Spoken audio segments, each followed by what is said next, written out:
Aston ভিলাকে Emiliano Martinez already বিদায় জানিয়ে দিয়েছেন।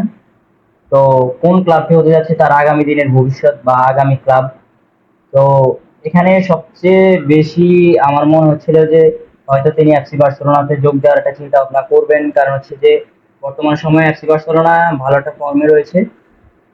কিন্তু এফসি বার্সেলোনা হয়তো আগ্রহ প্রকাশ করেছে, কিন্তু ওইভাবে কেনার চিন্তা ভাবনা করবেন না, কারণ হচ্ছে যে তাদের অলরেডি লেভানডস্কির পরিবর্তন হিসাবে তাদের একজন স্ট্রাইকার প্রয়োজন, যে হিসেবে তারা হয়তো বেঞ্জামিন সেস্কো বা হচ্ছে ইউকেরেশ অথবা ইসাককে দেখছেন।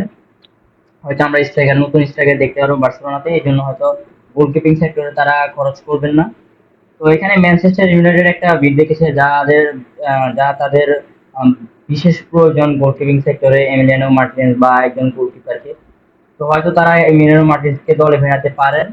এবং আরেকটি দল বিশেষ করে একটা বিড রেখেছেন, তা হচ্ছে চেলসি, যাদের গোলকিপিং সেক্টর বেশি একটা ভালো নয়। হয়তো চেলসি তো একটা বিড চলবে, বা চেলসি এবং ম্যানচেস্টার ইউনাইটেড এই দুইটি দল কাড়াকাড়ি হয়তো করতে পারেন এই গোলকিপারের জন্য।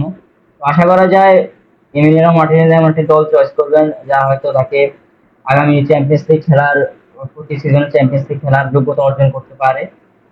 আর সৌদি আরব থেকে একটা ডিল বা একটা প্রস্তাব এসেছিল তার জন্য, কিন্তু হয়তো তিনি তা প্রত্যাখ্যান করবেন, কারণ হচ্ছে যে সৌদিতে গেলে হয়তো তার আগামী দিনের বা ফিউচার টাইমে যে অ্যাচিভমেন্ট করার প্রয়োজন ছিল বা প্রয়োজন বোধ করছেন তিনি, হয়তো তিনি তা করতে পারবেন না, তাই হয়তো সৌদিতে তিনি যাবেন না। তো আশা করি যে আমরা তাকে ইউরোপে দেখতে পারবো, এবং ইউরোপের একটা টপ ক্লাবে আমরা হয়তো তার সাইনিংটা দেখতে পারবো।